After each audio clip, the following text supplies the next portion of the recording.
Atkins, Rashad Brooks, Eric Gardner, American and British alike. Today we stand firm as one people and recognise the wrongdoings of our society. George Floyd. His death was broadcasted all over social media and broke the hearts of many. The UK is not innocent, and let that be known. I eat chicken on a bone with my fingers. Staff look at me and their stare lingers because I'm not using a fork or eating pie of pork or ham and cheese. Oh, please stop before I make a police stop and arrest you mid-stare, because personally I don't care what you think. But tell me again my food stinks and I boil up in your grill like toast and make you feel most unwelcome. But I really want to educate and help them, because our backgrounds are different. I eat different food, for instance, but that doesn't give you the right to tell me it's disgusting. Carry on and I'll be thrusting it down your throat and you'll see it's nice. By the way, it's jollof rice, a staple West African dish. And yes, it can contain fish, but it's cooked to taste. Guaranteed none goes to waste. But I'm going off course here. There is a lesson, of course, here, and that is don't knock it till you've tried it. And if you don't want to, keep quiet before you speak nonsense, because if cultural knowledge was money, you'll have 1 pence. When you go to live on holidays in countries like Spain, the locals think you're a pain. Every night you order steak and chips and then get pissed and shake those hips with fellow Brits, dancing to Shakin' Stevens, speak fast for no reason, don't try to appease them, don't want to learn the language, but you're telling the Spanish waiter in English all your English and he can't understand half of it. And there lies your problem. We're a part of it, because you want to live British abroad, get dead fat, call yourselves expats, but when foreigners do it here, they're called immigrants and abhorred for your ranks, when in fact you should give thanks, because without them, the UK would look sucked. And if you don't believe me, you can go and get hooked on the World Wide Web and read instead of listening to tarnished views from the BBC News that lean awkwardly to the right, and you watch cautiously through the night, getting hypnotised by biased mantra. With so many additives, may as well be Fanta. But there's nothing sweet about it. With bitterness you tweet about it for hundreds to read, and hundreds agree with you because not much is going on in their lives, having marital problems with their husbands and their wives, getting laid off at work. They need to go berserk, but nobody ever blames the white English boss who hired them.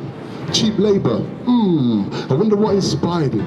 What a joke. So foreigners, please take note that you will be blamed for most things, while the same people are boasting about their Japanese sports car, sipping German beer in a sports bar, posting pictures of that Indian curry they're about to eat. You see, it's all deceit and lies. There's such tenuous ties that separate us, just to desecrate us and keep us from being one. So power to the people, there's none.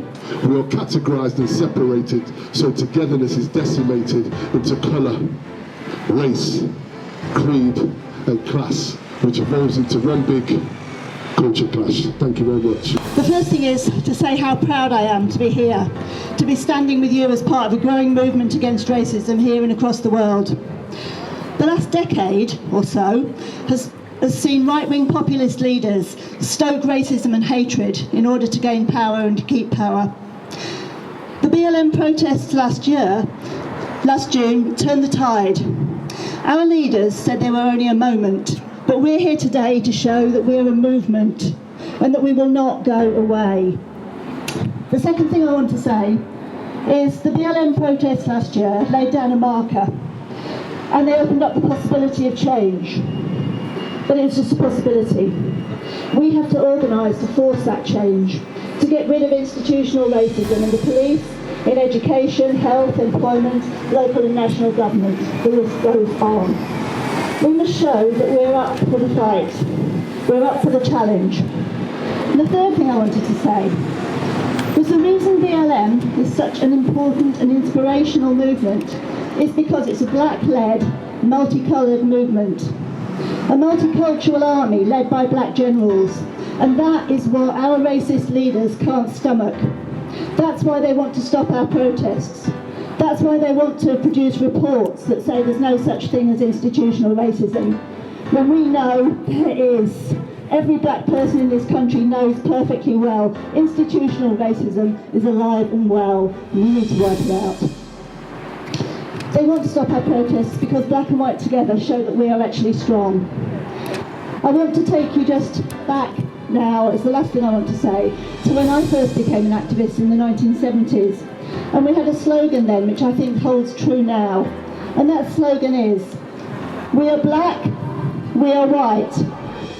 Together, we are dynamite. Black Lives Matter. Black Lives Matter.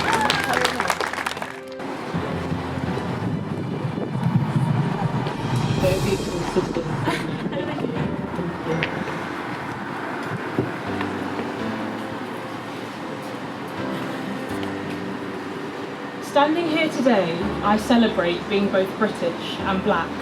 For centuries we have been forced to carry the weight of our skin colour on our backs, beaten, murdered and prosecuted, our mere existence creating dissonance. But we say no more. The murder of George Floyd epitomised the everyday black fear of being seen as less than unless we adhere to whiteness. Being afraid to be ourselves, even to wear our natural hairstyles steeped in so much history. But they look at us and all they see is mystery. The mystery of a people who will not be silenced, even when they beat us using brute force and increased violence. Over this past year, I've seen black Brits say no more. No more to our lives being shaped by fear. No more to the erasure of black British history in the school curriculum. No more to the acceptance of racism within institutions. Now a year on, still fighting for our right to be seen and heard, support for Black Lives Matter flew away like a bird as those in power seem unconcerned with the empty promises still rattling around unheard. But we stand united and undeterred. There is little left to say on this day as the world tunes in. The knowledge that George Floyd's murder sparked a global movement does not feel like a win. Our fight to be treated with humanity continues. Actions long overdue to be viewed as equal humans. Thank you.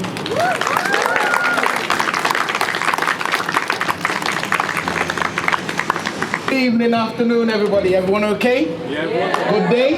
Yeah. That's good. Well, I'm Courtney, chair of What Next, a black Afro-Caribbean community organisation that was established around this time last year due to the cause of what we're here remembering, reflecting on. And yeah, basically we're here to try and make the difference, make a change, just like everyone that I believe standing here. We want to see difference, we want to see change. So that's what Next is really about. We've got a couple things that we've been involved in, such as a Ride Around the World challenge to try and raise money for children at schools, etc. that are vulnerable and are struggling. We're trying to raise money for children in schools that are struggling and are vulnerable, etc. So yeah, that's a bit of a summary about what we're about. We're just, as I say, trying to make change. But I wrote a bit of a poem today that I'd like to kind of express. Probably go into a bit more detail about why What Next. And it goes like this. Why What Next? We say what next because I know I've been saying what next way before George Floyd, or even bring it home when Mark Duggan met death. I mean, least we forget. But we say what next because every time you hear that pitter patter, best believe that's the next gen. A new wave of courageous, strong, talented, outgoing young black women and young black men. I mean, least we forget. Build, unlearn, relearn, forget handouts, let's get some plans out. Command and control out. Destiny. Say it with me. We are What Next. Can I hear that? Yeah, man. One day, when the glory comes, it will be ours. It will be ours. Oh, one day, when the war is won, we will be sure. We will be sure. Oh, glory. Glory. Oh, glory. Hands to the heavens, no man, no weapon. Majority of people felt it. And it wasn't just about black people, it was all different diverse people who came out and felt the emotional discomfort. A year on, it really disappoints me that this is the numbers that have come after 1 year to be able to say, you know what, rest in piece, George Floyd. And I've just looked at footage in Nottingham. It's not a Derby thing. This is happening all over because we have short-term memories. Only the other day, a police officer pulled out a taser, what they thought was a taser, and killed somebody. We've got a black sister sat in hospital who's been shot in her head. The media have got a lot to answer for. You know, they're trying to turn this into something else where that is not the case at all. You know, if you read in between the lines, there are forces out there that really don't want to make those changes. And my job, and I've committed myself to that, is to be that person who challenges the system. You know, I'm happy to sit in any room with anybody, any time of the day, and challenge. And that's what I've been doing for the last year, to the point that I've got my own production TV company now called Real Talk TV. And it is Real Talk TV. We're ruthless and we don't mess about. Because you know what? We decided that we didn't want to be like the rest of the people who can't be bothered, because that's what we're talking about, can't be bothered to come out and show their respect, okay, after a guy was killed, murdered in such a way. Yes, people talk about justice. The police officer, listen, he had to be locked up. America would be in pure harms. But that is not even scratching the surface. We've been suppressed and oppressed for over 450 years. Certain people can't hear that. As soon as we were given our freedom, look how fast we accelerated as black people. Okay, dominated certain areas, arenas. The one thing that we can't do, and if I use the football analogy, is that as a football team, if you've got 5 players playing against 11, you never stand a chance of winning. And that's what society's like, that systemic, horrible, disgusting mindset that certain people have, where they can't open up their hearts and come from a place of spirituality, where they start to practice compassion and love. They don't know how to do that. They want to be closed-minded. The only way we're going to make significant changes in this world is that we come from our hearts and be able to be in a place where we practice love. Without love, we've got nothing. We're in a society that is so dense, everybody's so wrapped up with their decadence of how they look. Look at me on social media, when really, go into your heart. Find love, find compassion, find tolerance, find perseverance, find some humility, okay, and with those virtues that are cultivated, we will make some significant changes. Get away from being selfless. Kids are more interested in expensive trainers as opposed to wanting to develop love and compassion. Everything is about quick fix. We need to get to a place of spirit-centeredness. For those who don't understand that, what we're talking about here is treating each other the way you want to be treated yourself in this society. We want to be given an opportunity and a fair chance, a crack at the whip of taking on those positions of power. White people, if you're middle class and you're sat in your prestigious job, relinquish your power. There's black people who are equally as competent who can do the same job. Then you're telling us that you want to come into our communities to collate the information so you can then create strategies for black people. Absolute nonsense. We can do it ourselves. We've got lived experience. We know about our culture. We know how to do this better than you do. Relinquish your power. And that's what I've been saying for the last 1 year to those people in organisations. Okay, I want to see more black people in senior positions. Why do we have to go to work and feel uncomfortable that we can't speak? The first thing they turn around and say to us all the time is, you're a troublemaker. If you bring up racism, why do you bring up that up for? It's not like that anymore. All lives matter, really? Well, at this present moment, black lives matter. Okay, we're not saying that your life doesn't matter if you're white or Asian. We're saying now we need to make those significant changes. We've got people that are being killed, brutalised, victimised, okay, constantly, day in, day out, and not given an opportunity for us to develop. How on earth are we supposed to develop? We're never going to move forward. And the thing is, I'm going to be really controversial. As black people, we need to turn this in on ourselves. We can't keep blaming white people all the time and being a victim. Okay, we can't do that anymore. Stop with your nonsense. The reality is that we need to work together, and if we can't get them systems internally in our communities so we work together and trust each other, we can't keep using this stigmatised behaviour of colonialism. That's why we are the way we are. Absolute nonsense. From the day you know the difference between right and wrong, you can make those significant changes. Good evening, everyone. Good evening. That's right. You know, been raining and it's been horrible, but God is good. Amen. Right? God is good because look at the sunshine. You know, we're here on the 25th of May. It's not for a good cause, yeah? Because we shouldn't be fighting this struggle still 400 years plus. But we are. And I can say thank you to everyone for coming out today to show your support, because it's so important that we stand together. It's important that when you're out and about and you see all the injustice, that you actually say something. Don't just say, oh, that's got nothing to do with me, and walk away. Because it has something to do with each and every one of us. I want to say that today, the 25th, we always think about George Floyd. For some of us it is. It was also the time when Cooper versus Cooper, if people remember that one. Can you remember Cooper versus Cooper? The woman in the park? And now she called the police on a black man and said that he was trying to whatever, because she knew she could. That was also on the 25th. But we forget about that one. There's also another one that I would like people to think about. Solander. And if people are listening to that, that's something that is here and current today in England. It's a young girl, only 20. She was minding her own business in Wales. And she went out. And she was attacked by 5 white people. But what happened? She defended herself. Now, do you think that was right for her to defend herself? Yes.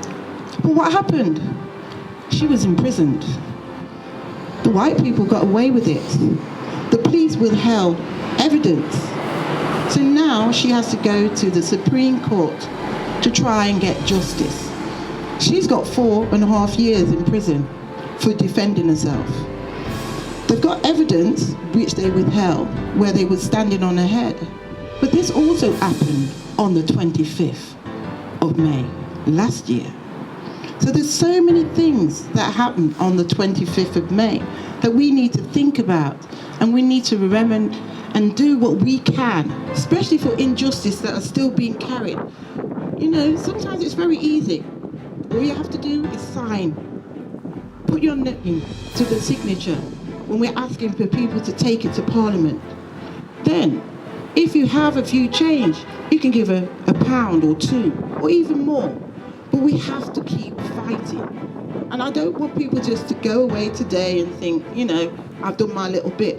It keeps on going. And I just want people to remember that.